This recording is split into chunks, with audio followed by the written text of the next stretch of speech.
Teknologi saat ini penting sekali untuk kita memahami betapa luasnya peluang bisnis di era digital. Banyak peluang bisnis yang terbuka lebar untuk kamu hanya dengan memanfaatkan jaringan internet.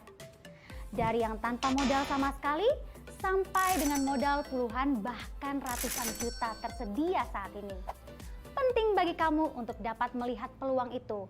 Banyak keuntungan yang bisa RS Kawan dapatkan dengan memulai bisnis menggunakan media internet, seperti efisiensi modal, efisiensi tempat, tidak membutuhkan banyak pegawai, bisa dimulai dengan cepat, dan bisa dijalankan bersama pekerjaan lain atau dengan kata lain, cocok sekali untuk dijadikan penghasilan tambahan. Nah, dari penjelasan sebelumnya, modal minim, waktu yang fleksibel, produk yang beraneka ragam adalah manfaat dari bisnis yang saya akan ajarkan. Saya Rizka Rahmatiana, selamat datang di kelas bisnis menjadi dropshipper rumah siap kerja.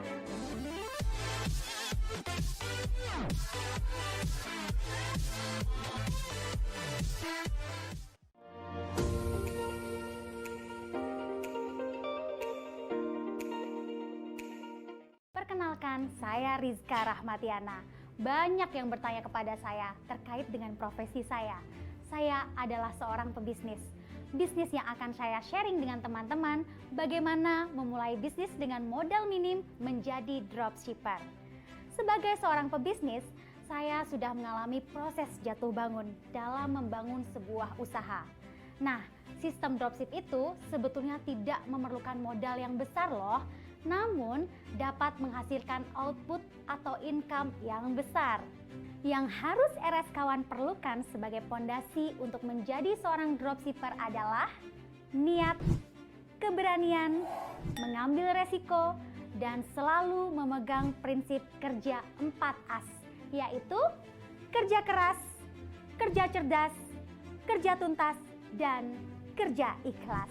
Bisnis dropship adalah sebuah model bisnis di mana seseorang menjual produk yang dibuat oleh pihak lain. Nah, untuk menjual produk tersebut, RS Kawan tidak perlu menyimpan stok dan mengirimkannya secara manual.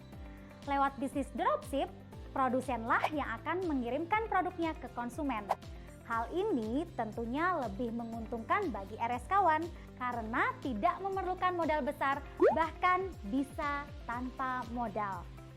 Bedanya dropship dengan reseller apa sih?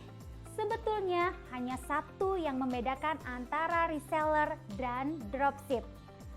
Pada sistem dropship, dropshipper tidak melakukan stok barang. Kalau reseller, biasanya harus punya modal terlebih dahulu untuk membeli barang tersebut, kemudian menyetoknya. Sementara untuk dropshipper, kita tidak perlu memiliki modal untuk bisa menyimpan stok barang tersebut. Dropshipper bisa langsung menjual produk hanya dengan gambar dan spesifikasi produk saja, sehingga prakteknya lebih mudah untuk dijalankan.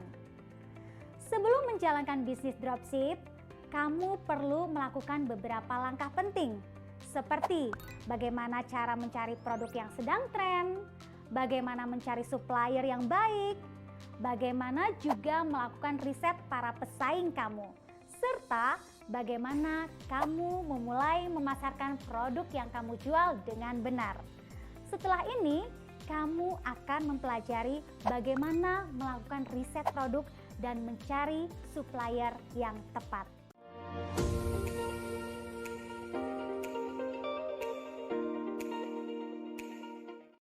Halo RS Kawan, jangan lupa ya untuk ikuti kelas menjadi pengusaha dropshipper bersama Rumah Siap Kerja.